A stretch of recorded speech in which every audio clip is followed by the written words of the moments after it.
ya selama kami di Pol PP bukan hal yang bukan hal yang tabu lagi gitu kan. Melihat air mata ketika kita melaksanakan atau menegakkan peraturan daerah. Namun ya tetap kami itu diatur oleh undang-undang, kami dibentuk oleh undang-undang, kami juga diberikan SOP-nya Pak. Ada SOP-nya itu Undang-Undang nomor 16 tahun 2019 kalau nggak salah dengan kode etiknya. Setiap pelaksanaan yang kita lakukan di lapangan Pak, itu tidak boleh sampai lepas dari aturan-aturan itu Pak.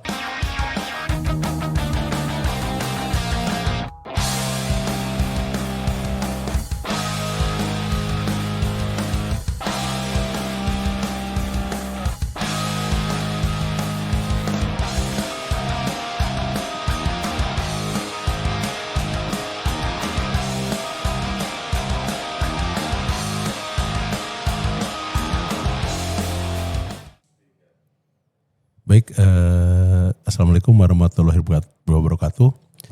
Selamat siang untuk sedulur ASN. Kita jumpa lagi di podcast BKP SDM tengah hari Rabu. Kita akan kehadiran tamu, sudah hadir di sini. 3 tamu istimewa ini baru ada sebulan lah lulus dari Diklatsar. Oh iya. Diklatsar kemarin. Jadi teman-teman ini menjadi napas baru, harapan-harapan di kita di Kabupaten Cirebon untuk bisa berbuat lebih bagus, bisa lebih mewarnai dengan keilmuan masing-masing, menggantikan senior-senior yang sudah ada di Kabupaten Cirebon. Baik, yang pertama kita perkenalkan analis kebijakan ahli pertama di bagian Kesra, lahir di Cirebon 22 Maret tahun 1999. Selamat datang, selamat siang Devri Agung Saputra. Selamat siang Bapak, terima kasih Sehat? atas undangan. Alhamdulillah. Selanjutnya ada ahli pertama Polisi Pamong Praja. Beliau berdinas di Seksi Perlindungan Masyarakat Satuan Pamong Praja. Lahir di Cirebon 8 Agustus 96. Kita akan coba cari tahu apa sih Pamong Praja ya. Siap Pak. Selamat siang Pak Umar Padri. Selamat siang Pak. Sehat? Alhamdulillah sehat selalu. Dan terakhir seorang ahli pertama penyuluh sosial bidang rehabilitasi sosial Dinas Sosial Kabupaten Cirebon. Lahir di Cirebon 6 Desember 91. Nah, ini menarik sekali tamu-tamu sekali.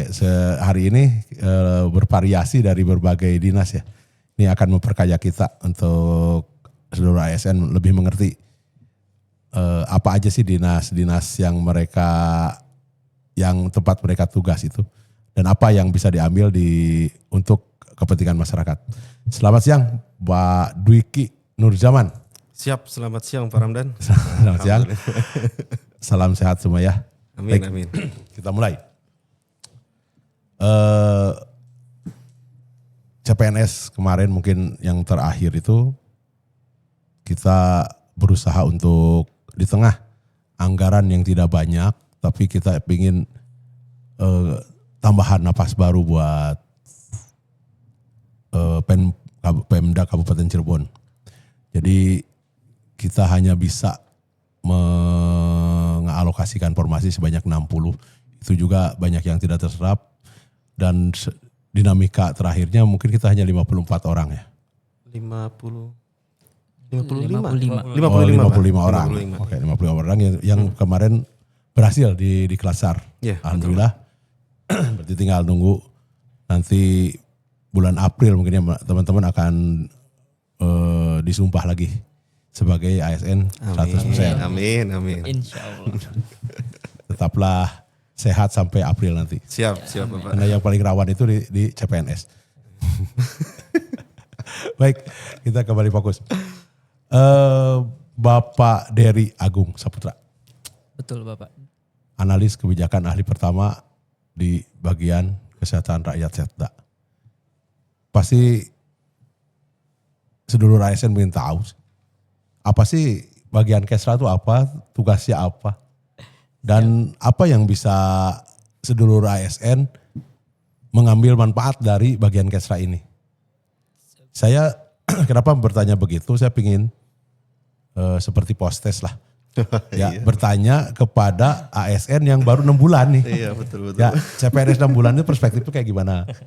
Kalau saya bertanya kepada yang senior udah Hatam. hatam. Iya, sudah Tapi saya ingin tahu di perspektif teman-teman yang baru 6 bulan, yang latar belakang dari berbagai latar belakang masuk ke dunia ASN ini baru 6 bulan.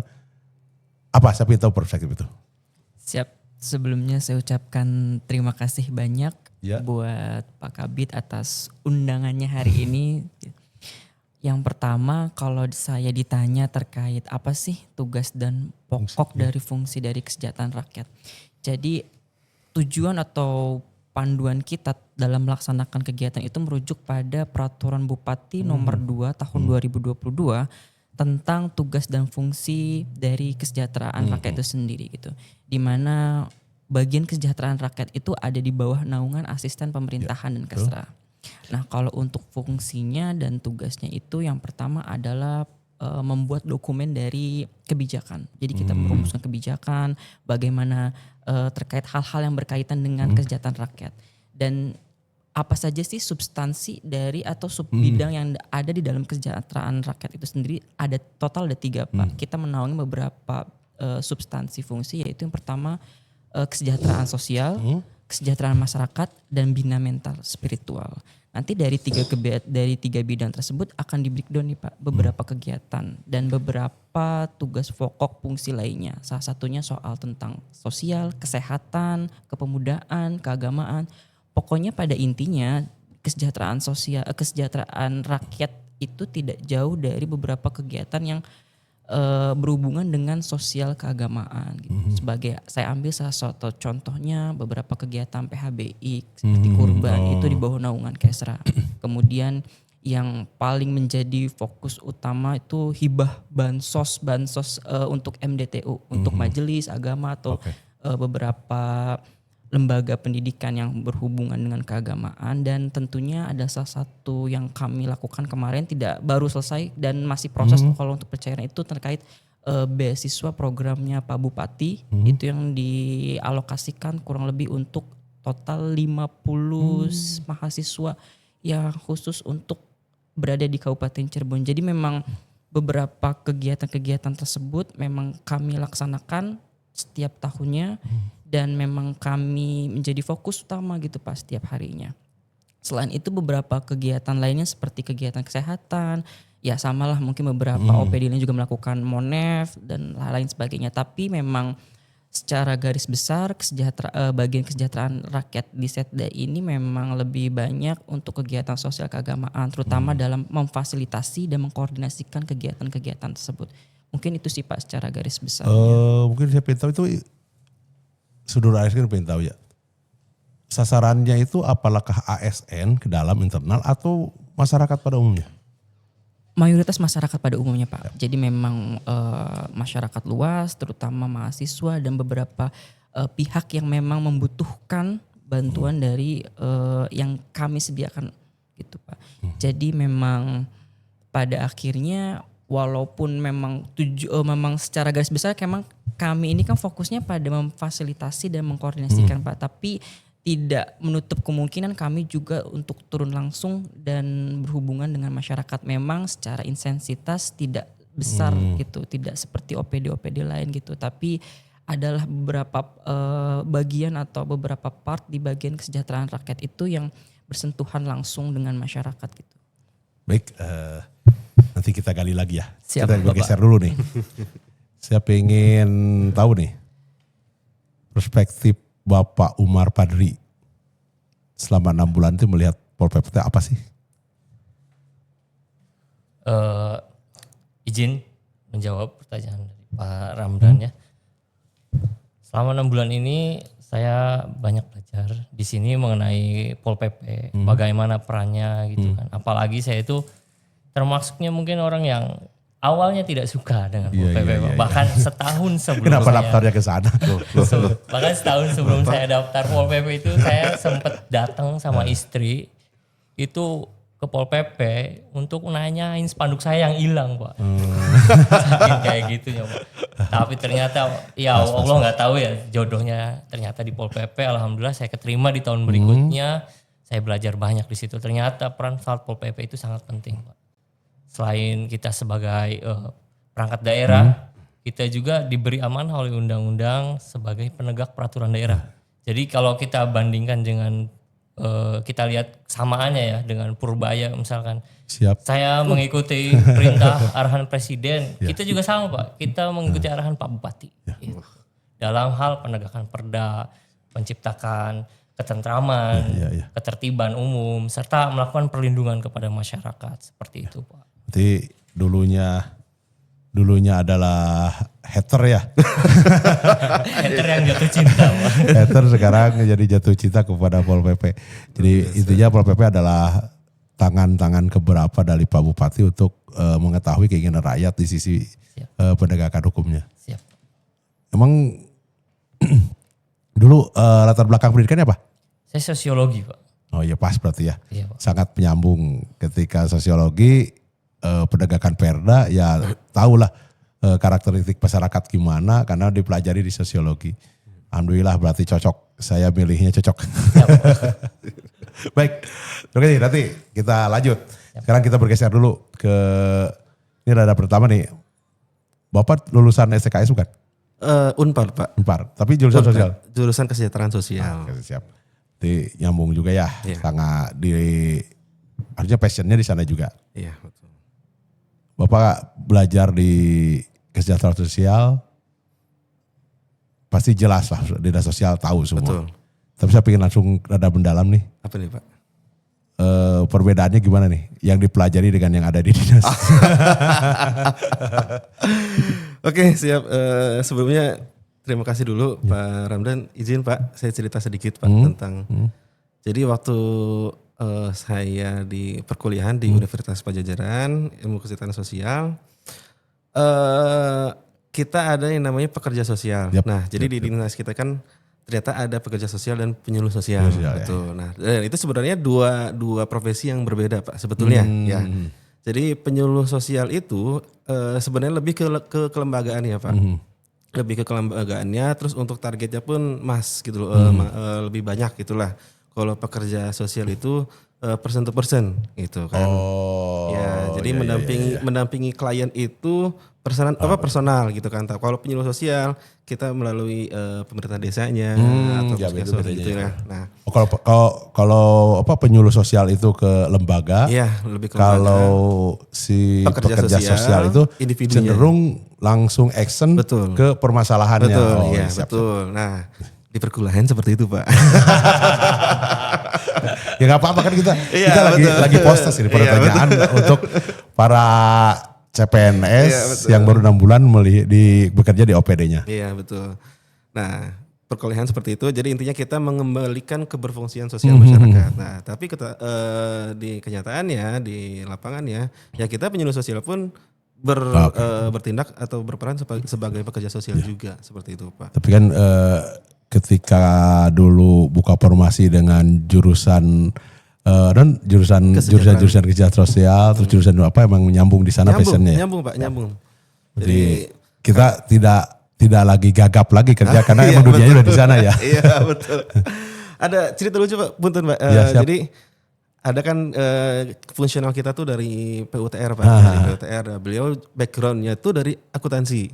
Jadi sama sekali ngeblank tentang sosial. Nah di sosial itu ada istilah TKSK, tenaga kerja sosial kecamatan. Yeah. Nah karena backgroundnya akuntansi, dikirain TKSK tuh tersangka Pak. Jadi waktu itu ada kasus mohon maaf pencabulan anak gitu kan. Nah terus TKSK-nya itu memang sudah berumur gitu Pak. Nah si PNS ini dalam hati ini oh jadi ini tersangkanya gitu. Padahal bukan, ini kan TKSK-nya gitu. Justru dia yang mendampingi si korban gitu loh. Ini jadi pembelajaran buat kita ketika di satu bidang pekerjaan itu ada sikatan ya harusnya dijelaskan karena menjelaskan memberitahu ke orang itu bukan seperti yang kita mengerti. Iya, betul. Anggap semua itu tidak mengerti dulu jadi kita jelasin sejelas dulu. Betul. Itu kan jadi pembelajaran buat kita ke depan lah. Ya. Alhamdulillah kalau saya ngerti tuh Pak. Bukan tersangka bukan. Iya kan kalau yang orang luar kan enggak. Iya betul. Baik ke Pak Dery nih. Pak Dery, apa sih hambatan-hambatan yang sekarang selama 6 bulan ini ditemukan? Baik hambatan pribadi maupun hambatan saya tuh pinginnya begini harusnya nih gitu. Apa? Siap Pak.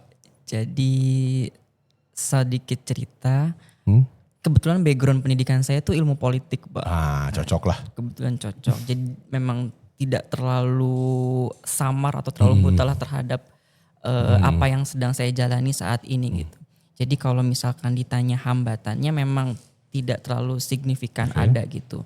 Tapi yang pasti dalam menjalankan tugas ataupun dalam menjalankan kehidupan sehari-hari pastikan hambatan itu ada gitu. Kita selalu dihadapkan pada sebuah tantangan baru gitu. Terutama dalam beberapa hal yang bentrok dengan idealisme atau prinsip kita gitu Pak. Kita inginnya seperti ini namun terbentur oleh banyaknya aturan atau banyaknya memang yang seharusnya ini memang sifatnya tidak etis di sini tapi menurut kita itu benar gitu. Mungkin hambatan-hambatan seperti itu tapi saya coba untuk pahami bahwasanya ketika saya memutuskan untuk bergabung menjadi salah satu abdi negara gitu, saya pun harus melakukan suatu penyesuaian atau beradaptasi dalam lingkungan tersebut gitu Pak.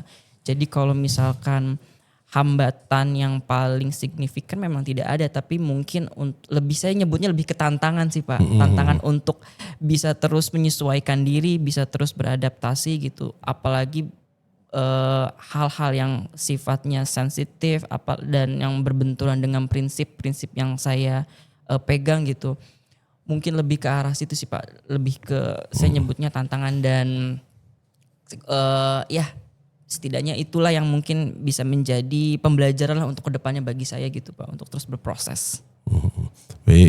Karena teman-teman di rumah lain masuk ke rumah besar ASN ini betul, Pak, betul. Pasti butuh penyesuaian. Tapi saya minta teman-teman masuk ke sini untuk perbaikan. Tapi itulah tantangannya, memperbaiki tanpa menyakiti itu. Ya tugas teman-teman yang baru nih, karena kemajuan Pemkab Cirebon di tangan teman-teman. Ya, yang pola pikir beda dengan golongan kami. Mungkin sekarang hard skill-nya sudah bagus-bagus karena kita cari S1 dari S1 dikompetisikan untuk cari terbaik. Dan mungkin tahu sendiri kan di Kabupaten Cirebon paling berat se-Indonesia tuh. Iya, betul Pak. Paling berat. Jadi dulu persaingan paling keras itu di Kabupaten Cirebon karena hanya 60 yang daftar hampir 5.000 lebih. Ya. Jadi ini orang-orang terpilih ini semoga bisa kuat. Amin. Baik hard skill maupun soft skillnya. Tanpa harus menyakiti. Karena memperbaiki satu rumah itu yang paling bagus tidak berobak total. Iya. Apa yang ada di rumah itu perbaiki tanpa menyakiti ya. Saya mohon dan saya percaya teman-teman bisa. Amin. Baik. Di Pak Ubar. Di Pol PP kan sekarang lagi zamannya gubernur baru nih. Pak Dedi. Iya. Ini dituntut untuk berpacu lebih, malah ada di belakangnya. Ini antara tugas yang harus diemban dengan rasa apa ya? Kalau saya kan baperan orangnya. Saya ketika penataan PKL segala macam tuh. Kan saya mah gak tegaan orangnya ya. Saya selalu berbalik. Oh ini mereka lagi cari kerja, cari makan, cari apa ya. Tapi kan itu tidak bisa begitu di Pol PP. Ya, tidak bisa. Nah perang di dalam hati itu gimana nih cara kelolanya. mengelolanya nih. Kalau saya coba disuruh di Pol PP saya gak tega. Saya harus orang tua yang itu tapi dia melanggar. Pasti akan ada perang dalam hati saya dan saya benar-benar gak bisa. Saya gak sanggup por itu. Nih Pak Ubar dari calon pemimpin nanti di Pol PP gimana nih caranya mengelola itu? Kalau berdasarkan pengalaman ya Pak ya, selama kami di Pol PP, bukan hal yang bukan hal yang tabu lagi gitu kan, melihat air mata ketika kita melaksanakan atau menegakkan peraturan daerah. Namun ya tetap kami itu diatur oleh undang-undang, kami dibentuk oleh undang-undang, kami juga diberikan SOP-nya Pak. Ada SOP-nya itu Undang-Undang nomor 16 tahun 2019 kalau nggak salah dengan kode etiknya. Setiap pelaksanaan yang kita lakukan di lapangan Pak, itu tidak boleh sampai lepas dari aturan-aturan itu Pak. Salah satunya itu kita memegang beberapa prinsip Pak, yang mana prinsip ini memang sudah diatur oleh pemerintah. Yang pertama itu harus profesional. Harus profesional di sini kami sebagai ASN Pol PP khususnya ya harus menjalankan tugas yang telah diberikan oleh pimpinan, yaitu Bapak Bupati kita, kemudian prinsip akuntabilitas yang harus dijaga, kemudian transparansi serta humanis Pak. Itu yang paling berpengaruh. Kita tuh harus humanis dan harus memahami prinsip-prinsip HAM. Jadi ketika kita melaksanakan tugas, kita melaksanakan kebijakan Bapak Bupati, maka jangan sampai kita melupakan bahwasanya yang kita tertibkan ini adalah manusia juga, punya rasa juga, punya hati juga. Kita coba masuk ke dalam, kita posisikan diri kita sebagai berempati ya. Iya, berempati seperti itu Pak. Di situ insya Allah kami bisa tadi istilahnya tuh bisa mengolah rasa gitu supaya pekerjaan kami juga bisa dilaksanakan dengan baik, rekan-rekan juga bisa selamat selama di lapangan, dan untuk masyarakat juga perasaannya bisa lebih terjaga di situ Pak. Dan mungkin nanti ada koordinasi selanjutnya Pak. Jadi ketika ada penindakan seperti itu tidak asal dilepaskan saja, nanti ada pembinaan dan lain sebagainya. Seperti itu Pak. Iya. Jawabannya bijak sekali ya. Iya dong Pak. Semoga selamanya bijak, bukan ketika ditanya 6 bulan. Iya betul. Karena saya yakin tugas di Pol PP itu berat sekali. Bukan hanya fisik tapi mental juga. Karena yang dihadapi teman-teman Pol PP itu rakyat kita.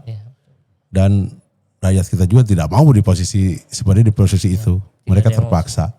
Jadi saya mungkin sangat setuju dengan Pak Umar bahwa jawabannya hanya komunikasi yang baik, menegakkan aturan yang konsisten, dan satu lagi kita selalu berempati.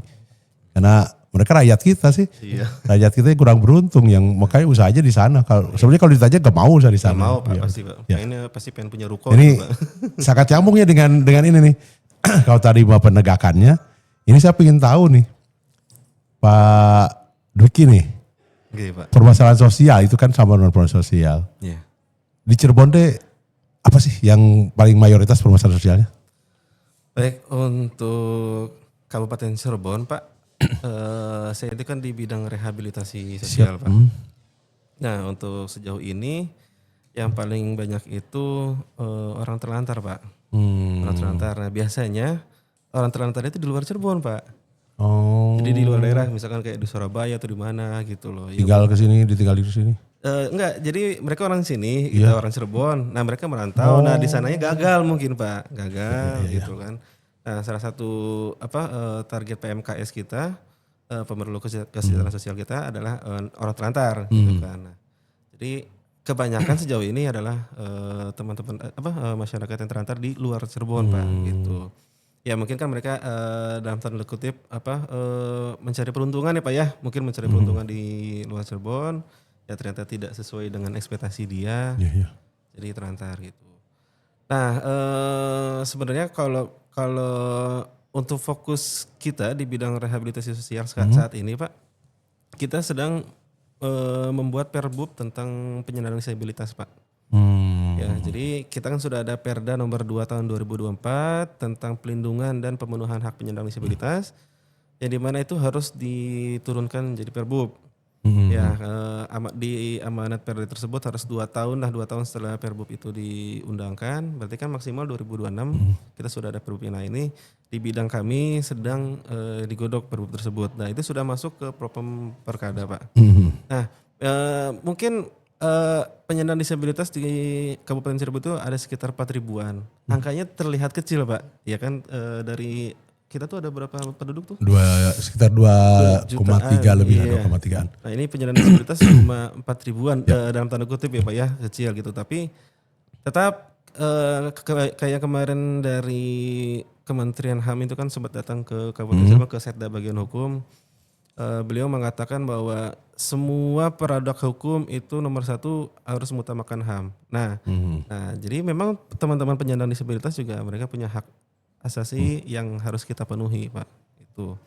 Jadi ya kalau misalkan fokusnya itu di penyandang disabilitas, tapi kalau yang mayoritas itu biasanya sih yang terlantar Pak. Oh iya. Gitu. Baik. Kabupaten Cirebon terkenal dengan perceraian tinggi. Ya. Urbanisasi tinggi yang tadi dibicarakan ya. Pengangguran tinggi juga. Nah, apa sih dampak itu ke permasalahan sosialnya? Nah, kalau perceraian Karena perceraian akan jadi masalah sosial juga karena iya sih betul Pak. Udah mulai viral juga Pak. karena anak-anak yang tumbuh kembang tanpa didampingi oleh orang tua yang lengkap Bisa turun ke jalan Pak. itu sangat menjadi benih-benih lah. Iya, Benih-benih permasalahan sosial ke depannya. betul. Nah, bagaimana nih Pak Dwiki melihat fenomena itu?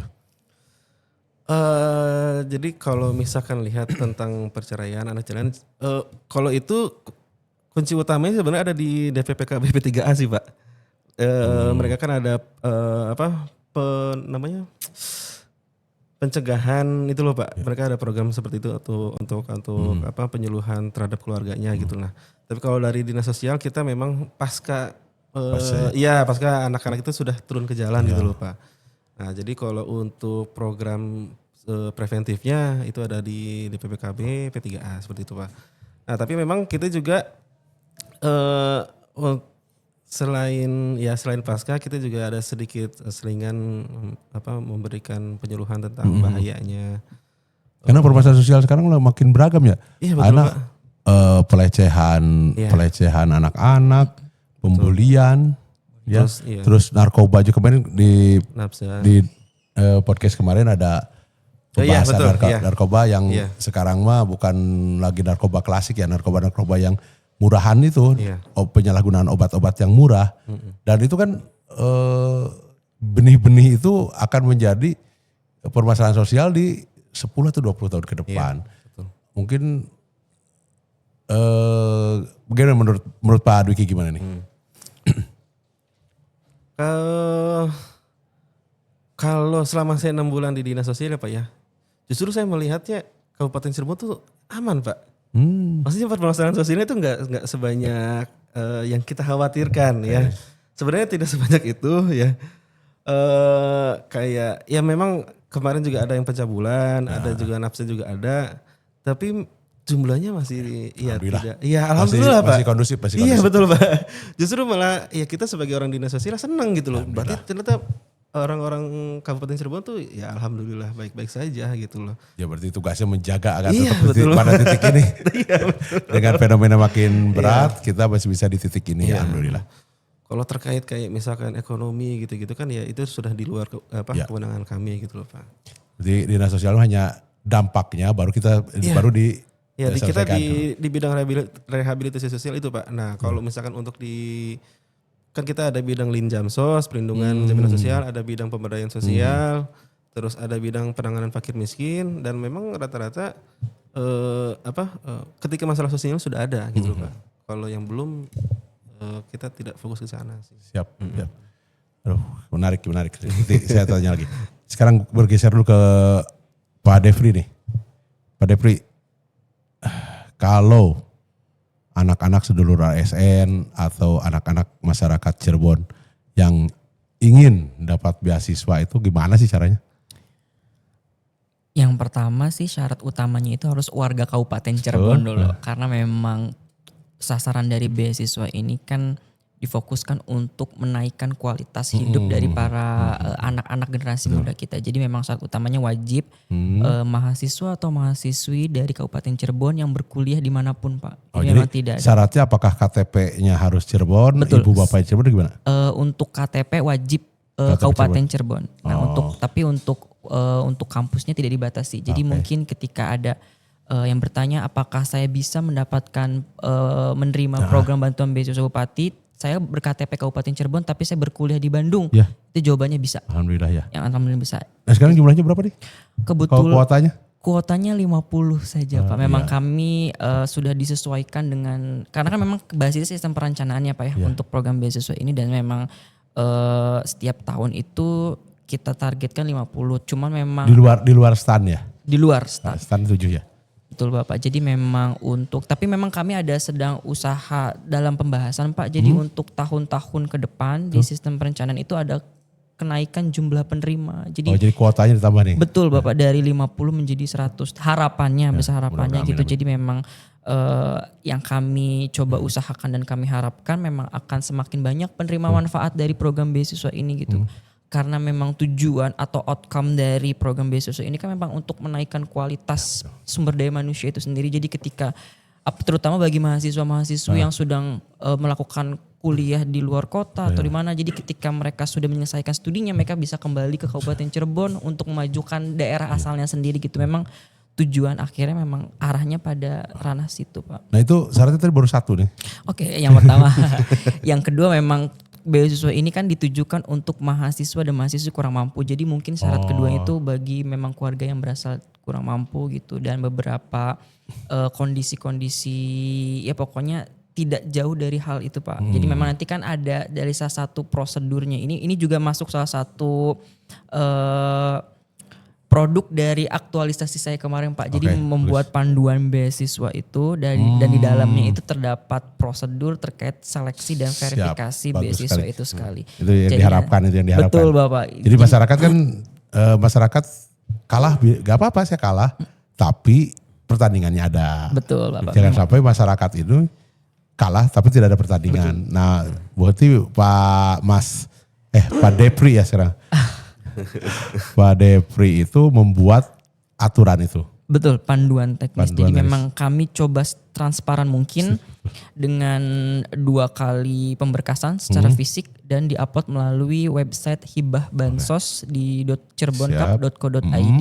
Jadi mungkin memang secara umum masyarakat bisa mengetahui bagaimana prosedurnya, bagaimana mekanisme, sehingga transparansi itu tetap terjaga gitu Pak. Dan bagi kawan-kawan atau teman-teman sekalian mahasiswa-mahasiswi gitu, mungkin ketika tahun ini belum beruntung nih Pak, karena memang ada proses seleksinya kan, ada keterbatasan itu yang mungkin sulit untuk kami usahakan gitu. Ada batasan jumlah kuota, bisa mengikuti di tahun depannya lagi gitu Pak. Jadi memang kami benar-benar mencari mahasiswa-mahasiswi yang sangat membutuhkan. Selain warga kabupaten, berasal dari keluarga yang kurang mampu.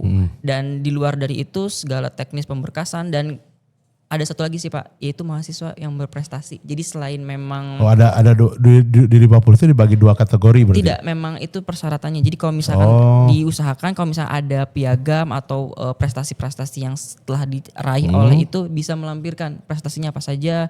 Jadi memang salah satu persyaratan yang kami lampirkan seperti itu sih Pak. Jadi selain dari keluarga kurang mampu dan berprestasi, makanya ada standarisasi indeks IPK bagi mahasiswa-mahasiswa itu minimal untuk kampus swasta itu di range 3, berarti bukan dari mulai SMA, hanya kita ngambil yang iya, sudah mahasiswa di semester 2. Bukan baru masuk?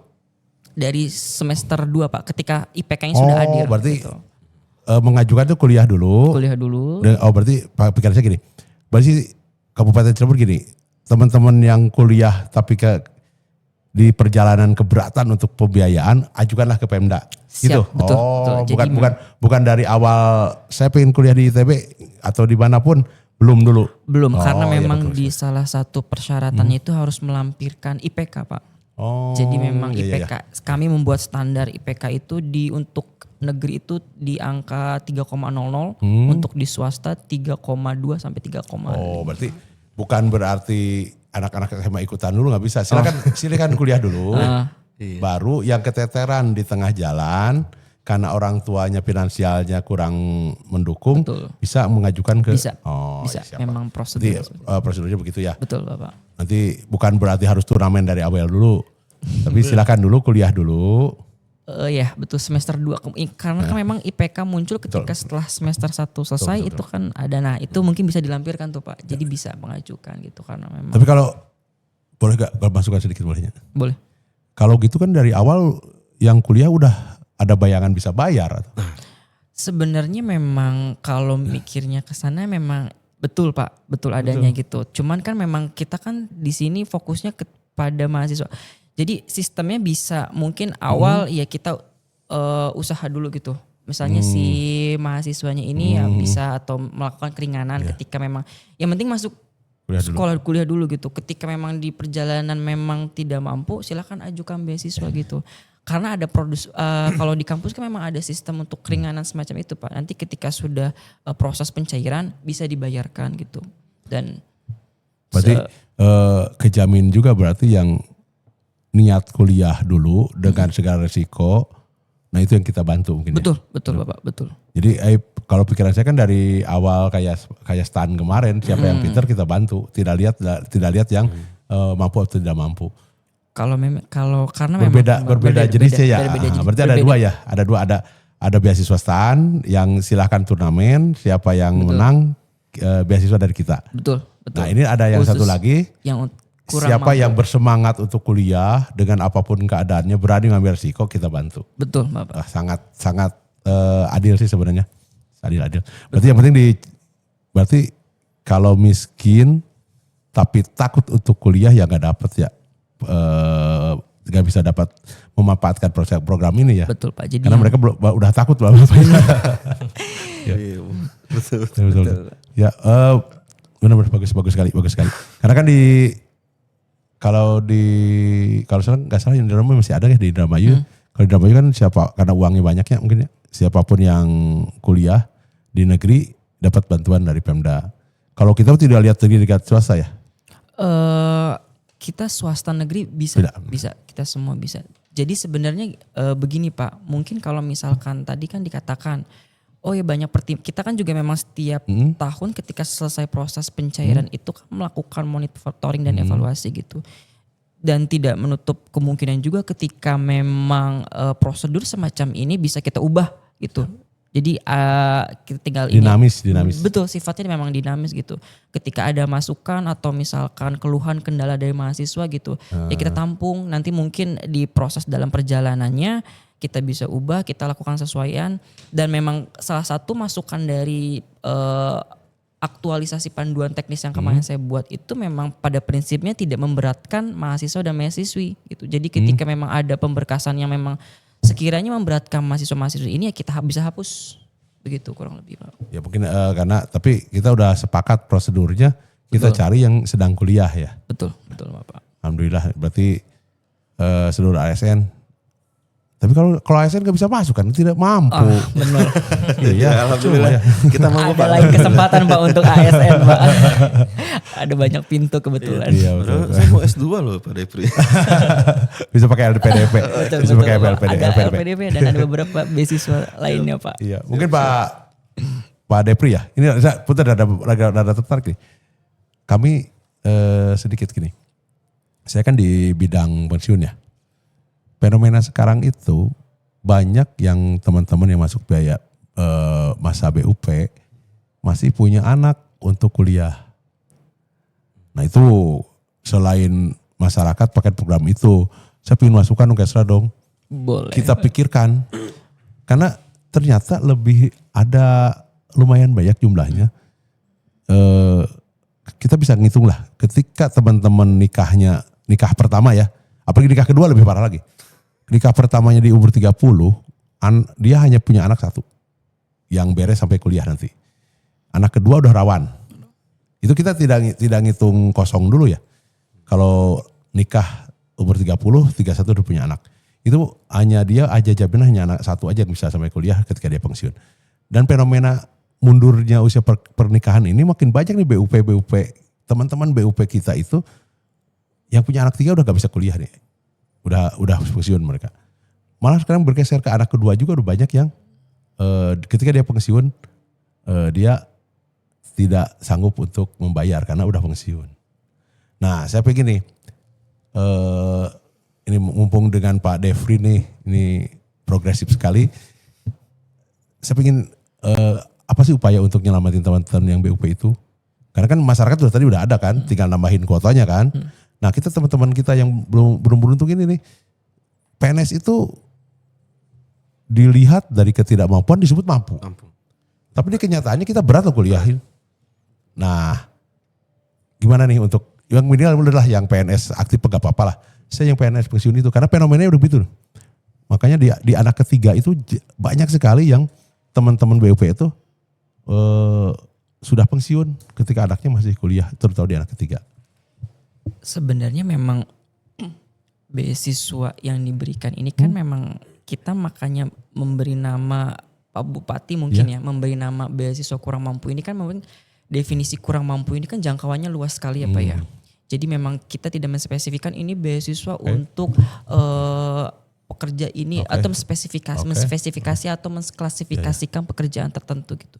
Jadi semisalkan kalau misalkan rekan-rekan PNS yang ketika sudah memasuki masa pensiun dan dalam kondisi tertentu memang tidak mengalami suatu gejolak atau dinamika itu ya silahkan ajukan saja gitu. Karena memang di salah satu lampiran dokumennya itu kan ada surat keterangan tidak mampu. Nanti mungkin kita juga bisa kolaborasi dengan dinas sosial gitu ketika harus memverifikasi apakah benar gitu bagi keluarga ini memang dirasa tidak mampu atau benar. Karena memang kan kalau bisa dikatakan untuk mendapatkan SKTM atau surat keterangan dari Dinsos itu kan memang harus ada verifikasi langsungnya.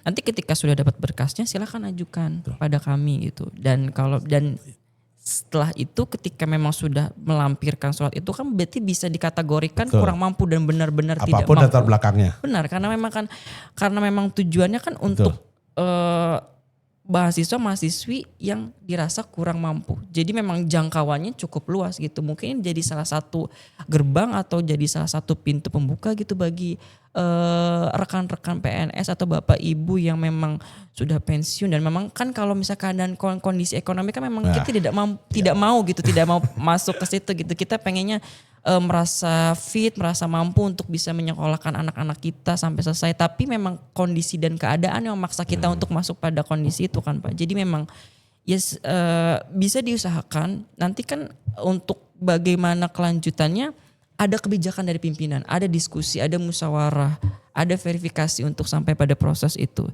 Jadi mungkin ini bisa juga jadi salah satu solusi gitu. Ketika memang nanti benar-benar terrealisasi kuotanya dinaikkan dan bagi Bapak Ibu atau rekan-rekan sekalian ASN yang memang sudah memasuki masa pensiun dan kondisinya memang memenuhi persyaratan bisa mengajukan hal tersebut. Jadi mungkin bisa jadi salah satu solusi dari sekian banyak solusi yang untuk bisa dilaksanakan begitu Pak. Anda progresif sekali. Tapi izin Pak Ramdan, ini saya juga tertarik Pak jadi Pak. Nah, definisi tidak mampunya tuh masuk ke desil berapa ya? Desil 1 sampai 5. Desil 1 sampai 5. Nah, permasalahannya ini pelanggaran lagi. Iya tuh Pak. Sama dengan kasus TKSK. Jangan mengerti duaan aja, jelasin dulu DP itu apa. Karena kita kan keluar ini. Oh iya betul Pak. Jadi Bapak Ibu yang nonton podcast ini ya. Jadi kita sekarang sudah tidak menggunakan lagi yang namanya DTKS Pak. Data Tunggal Kesejahteraan Sosial. Sekarang kita menggunakannya DTSN. Data Tunggal Sosial Ekonomi Nasional. Ya, yang dimana DTSN ini dibuat oleh BPS Pak, BPS. Berarti itu namanya standarisasi miskin. Betul. Iya, standarisasi ekonomi masyarakat. Ya. Kalau dulu kan dinas sosial punya data sendiri, terus ini ada data sendiri. Dan sekarang semua kementerian, semua dinas itu pakai DTSN Pak. Jadi cuma satu data. Nah, di DTSN ini dibagi kategori itu ada desil 1, 2, 3 dan seterusnya Pak. Nah, masalahnya Pak kalau misalkan di ASN itu biasanya udah masuk ke desil 6 Pak.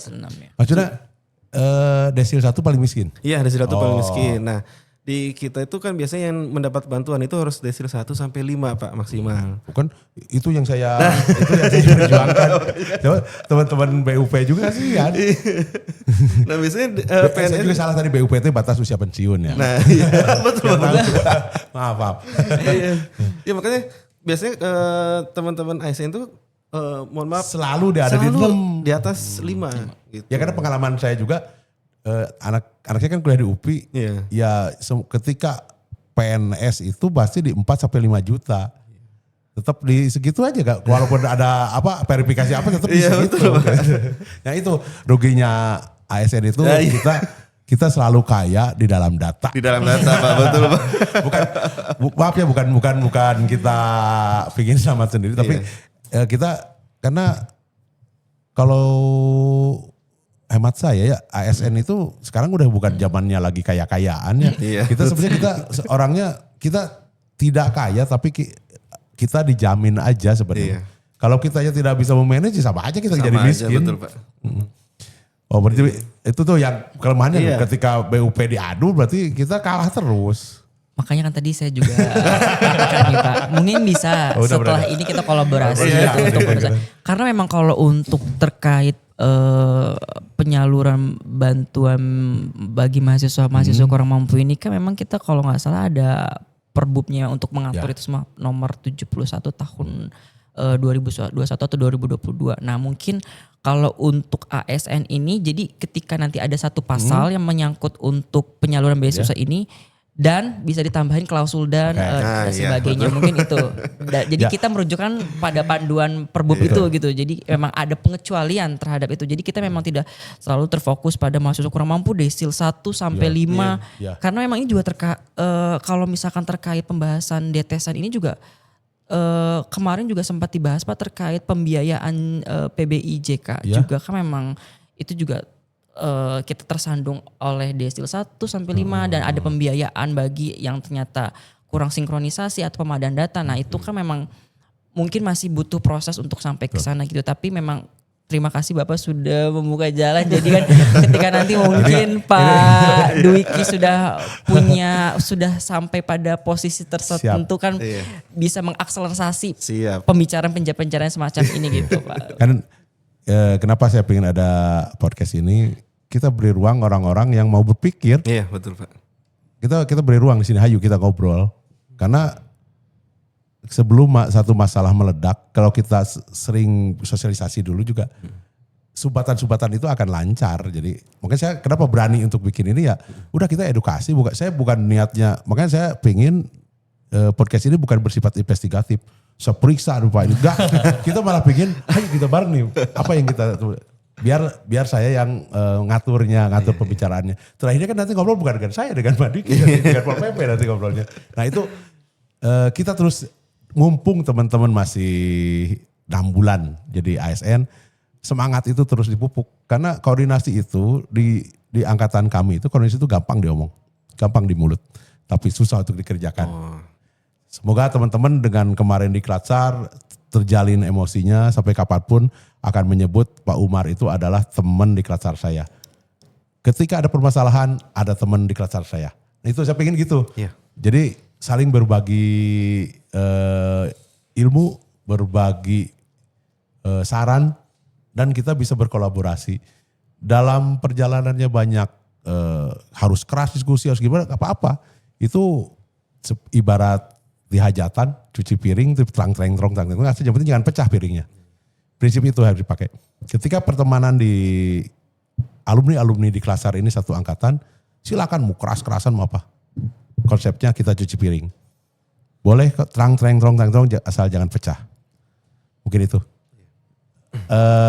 Saya bergeser dulu ke Pol PP, kan Pol PP banyak juga nih saya banyak. Ini satu kasus nih ketika pindahin di Weru tuh. Oh iya tuh. Di Weru. Saya ikut tuh Pak. Saya enggak kayaknya. Kayaknya. Ya saya ikut Pak padahal Pak. Yang mindahin PKL Weru kan itu rawan juga tuh bisa pindah ke Haji Abbas. Ikut enggak? Enggak Pak. Karena kebetulan Pak, kebetulan di Satpol PP kan terdiri dari beda beberapa bidangnya. gitu. saya sendiri fokusnya itu di perlindungan masyarakat. Berarti lebih nyambung ke duaan ini ya? Iya, lebih ke pengembangan masyarakat, pemberdayaan masyarakat, pengamanan lingkungan, ketertiban dan lain sebagainya seperti itu. Berarti lebih ke lembaga juga. Lembaga juga. Jadi ke desa untuk pembinaan, mitigasi, pencegahan bencana dan lain sebagainya. Lebih ke hal-hal yang seperti itu. Apa aja yang sudah dilakukan sekarang?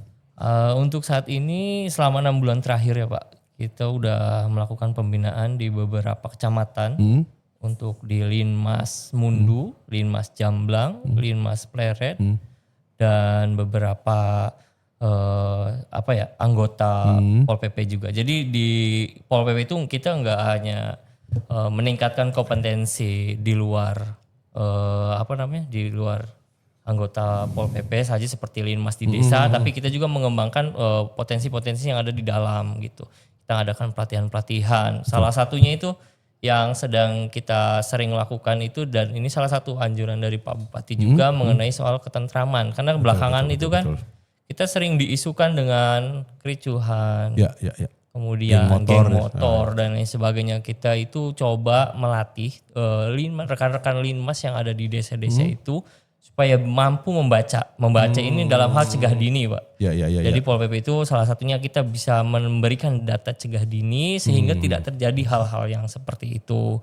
Kemudian kita latih dalam hal ketika terjadi sesuatu atau reaksi, bagaimana kita ketika terjadi kericuhan ataupun terjadi bencana di suatu desa. Itu linmas itu kita latih, Pak. Gimana caranya menolong ketika ada yang pingsan, bagaimana cara evakuasi dan lain sebagainya. Cara kemudian kita koordinasikan dengan Babinsa dan lain sebagainya. Jadi kita koordinasikan betul di situ, Pak. Termasuk masalah sosial yang ada di desa itu, misalkan ada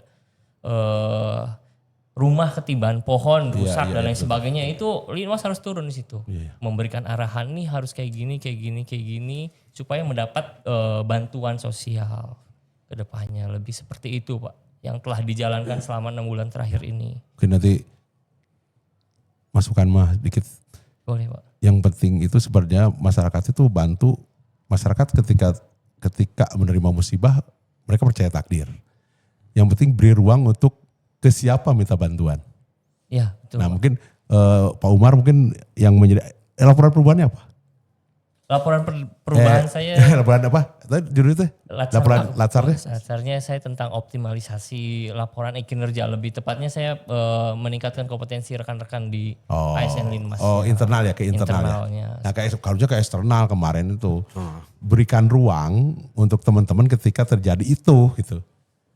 Ketika rumah saya ketiban pohon, saya lapor kemana nih? Damkar ada. Kalau ke Linmasnya ada kan lebih bagus. Linmas yang koordinasikan dengan Damkar dengan apa? Mungkin sangat terbantu masyarakat dengan itu. Ketika saya menemukan apapun, saya harus lapor kemana? Nah, jadi itu kita silakan ditanggapi, saya bukan masuk aja. Iya. Saya menantang aja. Mungkin untuk kedepannya kita bisa kolaborasikan itu, Pak. Ya, dan itu udah dilaksanakan terakhir itu pas di Jamblang, karena di Jamblang itu kan pernah terjadi bencana. Lapor kemana? Masyarakat lapor kemana? Lapornya di situ ke Babinsa dulu, terdekat dulu. Babinsa, iya. Nanti ada jalur-jalurnya, nanti bisa berhubungan langsung sama BPBD juga siap. Untuk pencairan dan lain sebagainya. Untuk detailnya untuk saat ini saya belum bisa menjelaskan secara langsung. Itu PR-nya berarti. Iya. Ya karena kita ada di sini itu sebenarnya ingat gaji kita dari siapa? Iya. Gaji kita emang dikutip dari teman-teman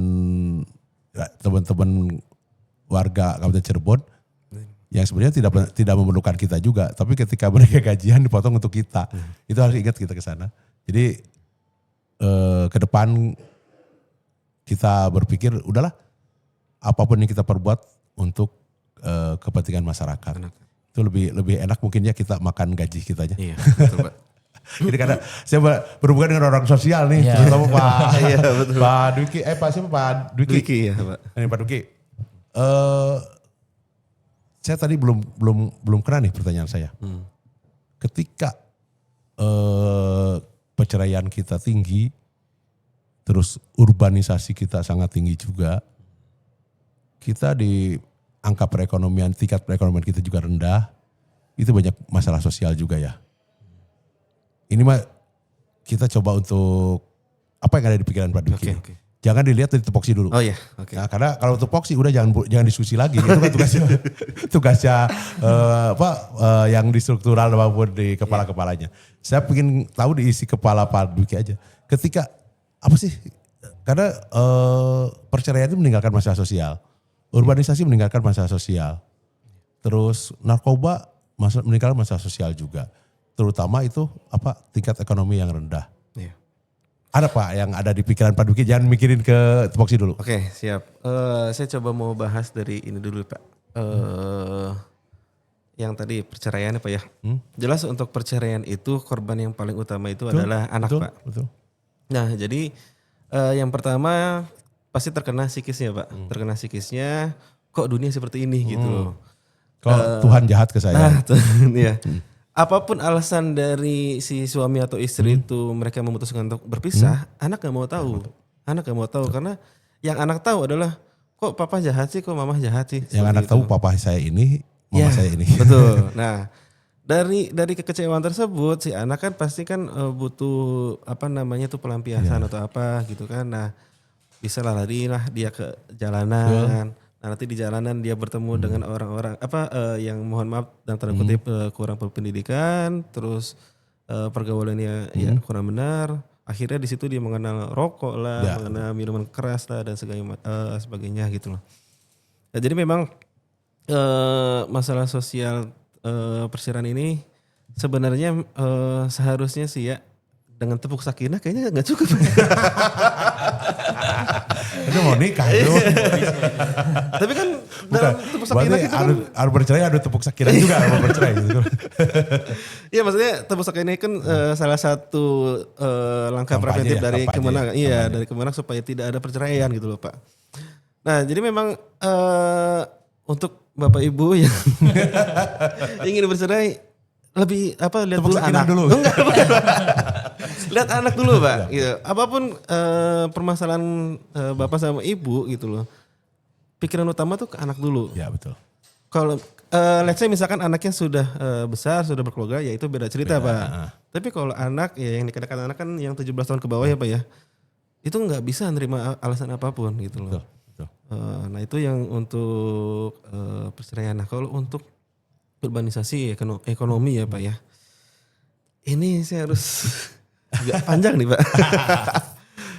Karena ekonomi itu memang benar-benar mempengaruhi berkehidupan sosial kita. Terutama Pak yang paling berasa itu setelah ketika Covid Pak. Ekonomi jangankan Kabupaten Cirebon, dunia itu berubah Pak. Pola konsumsi masyarakatnya berubah, pola berkehidupan bersosialnya pun berubah gitu loh. Dan tapi kalau saya lihat ya memang untuk Kabupaten Cirebon sendiri memang berubah tapi Tidak signifikan sih Pak. Ya, saya adalah salah satu orang pleret Pak. Rumah mertua saya di Weru yang kemarin dibubarin sama polisi. Enggak maksudnya bukan dibubarin, ditertibkan. Ya, jadi memang kan di situ kan ramai Pak, ramai pedagang gitu kan. Covid dek mandek tuh Pak. Nah setelah Covid memang recovery tapi bangunnya susah ya. Ya. Tapi memang tidak sesepi itu juga Pak gitu loh. Jadi alhamdulillah Kabupaten Cirebon yang mungkin diberkahi oleh Allah ya Pak ya. Karena ASN-nya bertakwa, berakhlak. Amin. Iya. Jadi memang ekonomi dengan masalah sosial itu memang dekat Pak.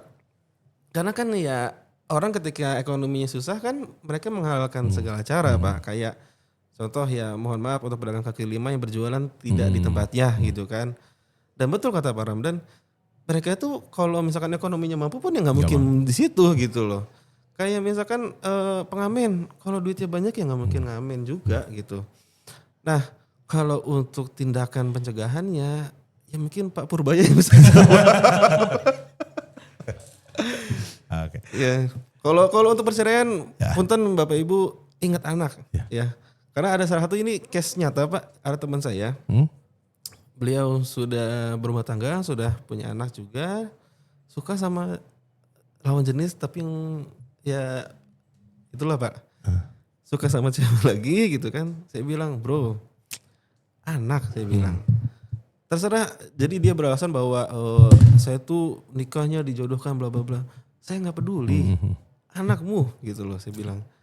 Entah alasanmu apa gitu-gitu. Ya, betul. Anak tidak akan menerima, nggak masuk ke mereka gitu. Nah, paling itu sih Pak pesannya. Bully yang paling tinggi itu adalah bully orang yang terdekat. Iya, betul Pak. Apalagi dari dua orang yang disayangi. Betul Pak. Tapi ketika udah terjadi nih, dalam pikiran Pak Dwiki apa yang harus dilakukan? Misalkan nih, ini korban perceraian. Nah, saya korban perceraian semua. Pak Dwiki mau apa? Oke, jadi dalam itu pertama kita harus yang namanya penguatan dulu Pak. Penguatan itu jadi kita pemberian psikisnya. Bahwa ya dunia itu baik-baik saja, kamu bisa lebih, ya pokoknya intinya mah memberi motivasi gitu Pak. Nah setelah itu ketika kita sudah mendampingi kita sebutnya klien ya Pak ya, kalau di rumah sakit kan pasien ya, kalau kita klien. Ketika si klien sudah punya kepercayaan diri meningkat, sudah motivasinya ada gitu loh. Yang kedua adalah penguatan lingkungannya Pak. Oke. Jadi lingkungan pun harus menerima bahwa si A ini mau berubah loh gitu loh, si B ini mau berubah. Nah terus yang ketiga kita penghubungan sumber-sumber Pak. Misalkan si anak itu kan putus sekolah Pak, misalkan ya kita menghubungi dinas pendidikan untuk bahwa ini nih ada nih si calon siswa di anak jalanan, tolong untuk fasilitasi pendidikannya seperti itu. Atau misalkan anak ini dia berdagang juga gitu Pak. Ya kita mungkin ke dinas yang terkait, jadi selain sekolah dia juga ada pemasukan juga. Misalkan dia memang tidak ada orang tua gitu kan, dan dia juga memang pengen ada penghasilan sendiri. Nah terus ada juga mungkin yang kita simpan di panti. Ya, biasanya kalau yang di panti ini yang sudah namanya tuh terlalu, dalam tanda kutip terlalu susah lah Pak untuk di ini untuk kita rehabilitasinya gitu loh. Nah jadi di panti ini mendapatkan bantuannya lebih intens Pak, karena kan 24 jam mereka terkonsentrasi di situ gitu loh Pak. Seperti itu Pak. Jadi memang selain si individunya, lingkungannya pun harus ada, dan kita harus memfasilitasi dia menghubungkan ke sumbernya. Jadi jangan cuma dicenamain doang gitu kan. Kita juga kasih jalan untuk membantu dia supaya mengembangkan potensinya segala macam seperti itu sih Pak. Laporannya apa kemarin? Iya Pak. Laporannya? Saya membuat draft Perbub itu Pak yang penyandang disabilitas. Oke. Penyandang disabilitas sudah ada jaminannya karena Komnas HAM sangat peduli ke sana. Iya betul.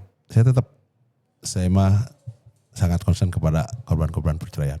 Iya. Karena kita banyak. Jadi adakah kepikiran untuk bikin komunitas di teman-teman yang satu frekuensi untuk kita bikin ruang buat anak-anak yang korban perceraian bisa ngobrol di sana. Emang di luar tupoksi, karena itu ada tupoksinya itu ya. Tapi kita antar pribadi. Mungkin Pak Umar mau ikut kalau ada ya. Siap. Ya, Pak Devri nyambung nih ya. Karena ketika si komunitas itu jalan, lebih gampang bikin bagi-bagi beasiswanya. Ya, betul. Ini lebih terwadahi. Iya, ininya lebih gampang untuk kamu kerja aja di mana, ya jagangnya yang benar. Iya. Kepikiran nggak? Sebenarnya sih kepikiran Pak, karena dulu waktu saya kuliah itu skripsi saya tentang anak jalanan. Nah, kenapa sekarang nggak berani? Karena udah masuk zona nyaman. Karena sudah masuk zona nyaman. Jadi saya waktu itu skripsinya tentang anak jalanan di komunitas Safe Street Child Bandung Pak. Ya kalau misalkan di challenge seperti itu. Harus dong. Saya challenge itu untuk bukan Pak bagus-bagusan mobil yuk. Oh iya betul. Saya bukan lagi napasnya ASN sekarang. Iya betul. Kita challenge perbanyak pelayanan ke masyarakat. Iya. Saya challenge Pak Dwiki bikin komunitas itu karena Bandung dengan Cirebon angka perceraian lebih tinggi Pak ke Cirebon. Jadi lebih berpotensi untuk berpermasalahan sosial ke depan. Iya. Sedangkan hanya apapun program Pak Umar, program Pak Defri, beasiswa yang sebanyak apapun, kalau anaknya udah terancam dengan pembulian dari orang dekat itu, susah program itu jalan. Jadi kita harus menolong dulu si anak-anak dulu untuk siap sekolah, siap untuk hidup ke depan, dibantu oleh Pak Defri, dibantu oleh Pak Umar. Kita tantang, setuju ya? Kita bikin komunitas, saya kan ikut juga. Oke, Ikut. Tapi izin boleh masuk Pak. Siap. Jadi ngomong-ngomong soal korban perceraian ya Pak ya. Jadi dulu sebelum saya jadi ASN sekarang ini, saya bekerja atau bergerak di yayasan. Yayasan ini emang bentuknya itu lebih ke pesantren, namun memaksimalkan kerja-kerja sosial Pak. Tuh. Salah satunya itu ya tadi anak jalanan, kemudian anak terlantar, terus penanganan anak-anak yang korban perceraian itu. Dari segi psikologis, dalam hal misalkan kehidupan sehari-hari seperti belajar di kelas dan lain sebagainya, memang ada perbedaan Pak di situ. Saya lihat juga, saya perhatikan anak-anak yang korban perceraian ini apa ya? Istilah kami mah butuh pelukan yang merangkul. Intinya seperti itu. Jadi ide yang tadi, ide mengenai gagasan komunitas itu menurut saya sangat bagus. Kemudian juga ya harapannya bisa membantu rekan-rekan yang menjadi korban khususnya di situ. Mungkin itu Pak. Karena selain perceraian juga banyak juga lah. Anak-anak kita agak kecelakaan lalu lintas tinggi sekali. Itu perceraian akibat meninggal kan sama perceraian juga. Kita harus urus juga mereka nih. Kita tidak harus berbentuk finansial, tapi kita buka ruang, kita diskusi bareng. Bener, saya setuju Pak Umar. Mereka butuh orang tua pengganti. Kalau komunitas itu jalan, insya Allah banyak membantu. Dan Pak Defri gampang ya milihnya ya. Karena udah terseleksi alam di komunitas itu. Karena katanya kalau anak itu arahkan ke komunitasnya, itu akan maju. Tapi jangan sampai anak itu tertarik oleh komunitas apapun. Apapun bentuk komunitasnya. Kalau dia tertarik itu akan merubah jati dirinya. Tapi kalau saya senang ini masuk ke komunitas itu akan memperkuat jati dirinya. Benar begitu tuh Pak, setuju Pak. Iya setuju Pak. Jadi yang repot itu ketika anak tertarik ke satu komunitas. Dia akan merubah jati dirinya. Jadi kita coba untuk kalau ada bapak ibunya mah aman ya, kita bapak ibunya masukin ke sana-sana. Nah yang tidak punya bapak ibu, kalau bapak ibunya udah tidak memikirkan, mungkin kita ngarahin ke sana, ayo kita berkomunitas gitu. Untuk membahas bahwa kalian itu masih berhak hidup di sini, masih kalian berhak bahagia. Mungkin itu ini jadi kemana-mana ya. Tapi ini masih nyambung karena ini semuanya permasalahan sosial ini. Tiga narasumber ini semua berlatar belakang permasalahan sosial. Baik, aduh gak kerasa nih berapa. Kita coba ke sesi terakhir. Saya ingin teman-teman memberikan imajinasi idealnya tentang kerjaan sekarang. Dimulai dengan Pak Defri. Apa yang terpikir sekarang, jangan memikirkan siapapun, jangan memikirkan anggaran apa. Pinginnya saya tuh begini nih kerja tuh gitu. Tapi dalam bentuk positif. Yang pertama kalau karena memang sebelumnya kalau saya basisnya mau politik ya Pak ya. Jadi saya pengen sih setiap hal yang lahir dari saya dan instansi saya itu tentunya berupa produk kebijakan, itu kebijakan yang tentunya progresif. Karena memang kenapa sih kebijakan itu lahir? Karena untuk suatu kemajuan. Jangan sampai kita melahirkan suatu produk-produk yang sifatnya regresif atau kemunduran gitu. Dan kalau saya sih tentunya apapun kebijakannya, apapun hasil akhir dari produk tersebut, yang pasti harus punya nilai kebermanfaatan. Buat masyarakat. Buat masyarakat tentunya. Dan intinya juga karena memang kan kita ini menaungi hajat hidup banyak orang. Gitu. Jadi memang orientasi kita bekerja pada hal itu gitu. karena jangan berorientasi, karena kan memang kalau misalkan kita merujuk lagi pada hakikat kita sebagai seorang ASN kan kita bekerja orientasi bukan profit ya Pak ya. Jadi semoga saja harapannya dan idealnya apapun yang lahir nanti dari saya inginnya ya semua itu yang hal-hal sifatnya yang progresif, kebermanfaatan dan tentunya juga punya value gitu Pak, punya sifatnya tuh resisten, sustainable dan tentunya juga besar harapan saya juga bukan kebijakan-kebijakan itu berbasis pada riset dan inovasi sih Pak, tentunya itu aja sih kalau saya. Terima kasih, semoga tercapai. Amin Bapak, terima kasih. Masih panjang perjalanan Anda, baru 6 bulan. Siap. Pak Umar. Siap. Silakan. Kalau imajinasi saya tentang pekerjaan saat ini, saya harapannya nih Pak, harapannya ke depan itu justru saya tidak banyak bekerja Pak. Ya. Kenapa? Karena saya bergerak di bidang penegakan. Artinya masyarakat, warga bisa memahami Sudah sadar hukum kebijakan, sadar hukum dan lain sebagainya. Kemudian yang kedua mengenai ketertiban, alhamdulillah kalau misalkan ke depan masyarakat sudah memahami tentang ketertiban dan pentingnya kita menjaga keamanan lingkungan, kesejahteraan pun bakal terbantu gitu, bakal muncul seperti itu Pak. Dan mengenai perlindungan masyarakat, kami sadar betul bahwasanya dalam masyarakat sosial ini sebenarnya keberadaan pemerintah itu ya istilahnya apa ya, antara ada dan tiada. Karena sebenarnya suatu kelompok masyarakat itu bisa melindungi dirinya sendiri seperti itu Pak. Dan untuk harapan kedepannya mungkin instansi saya khususnya Satpol PP bisa memberikan dampak yang lebih baik, lebih humanis, bisa membawa perubahan yang lebih baik untuk Kabupaten Cirebon khususnya. Mungkin lebih seperti itu aja Pak.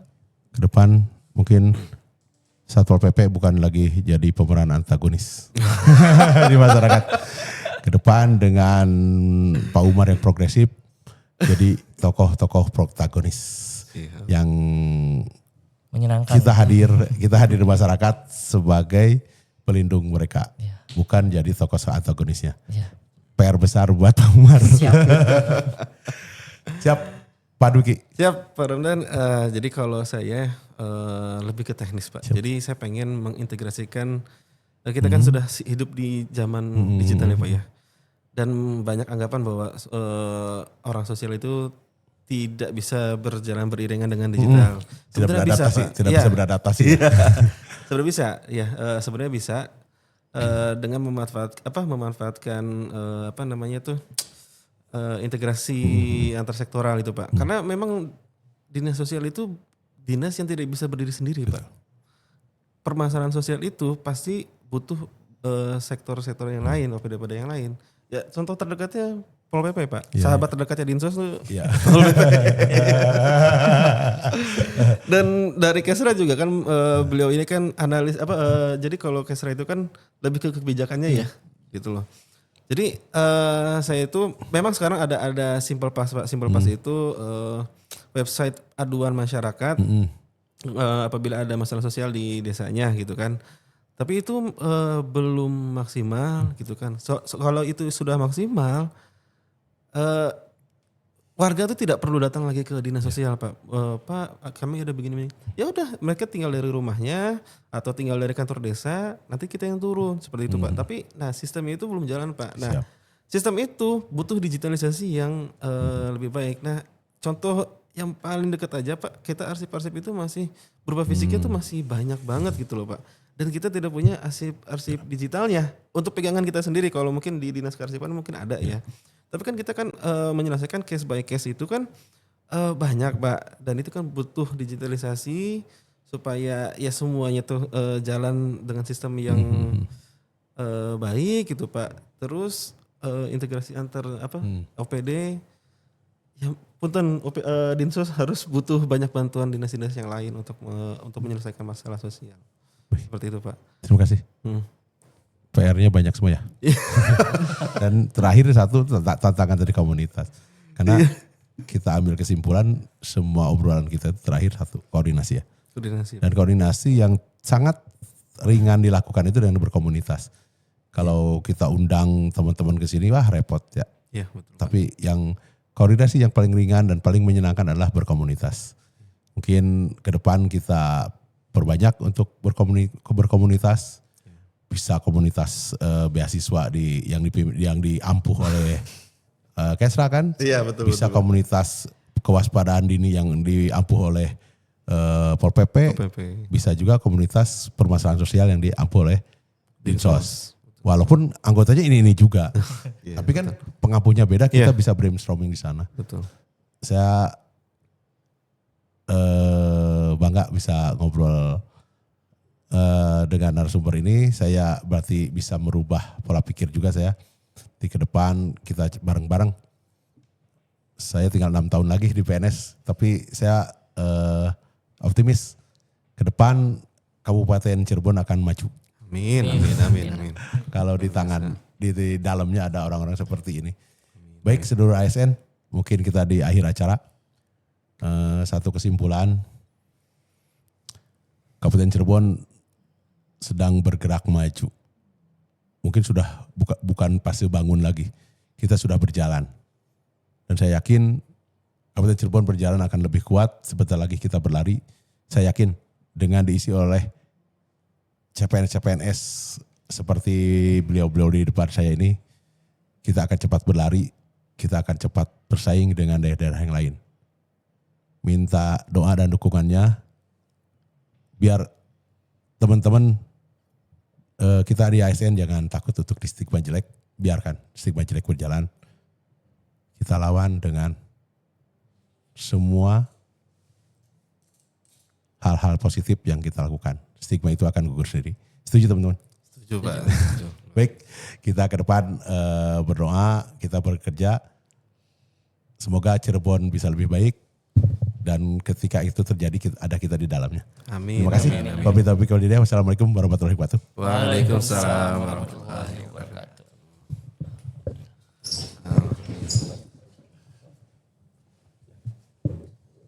Stop, dah.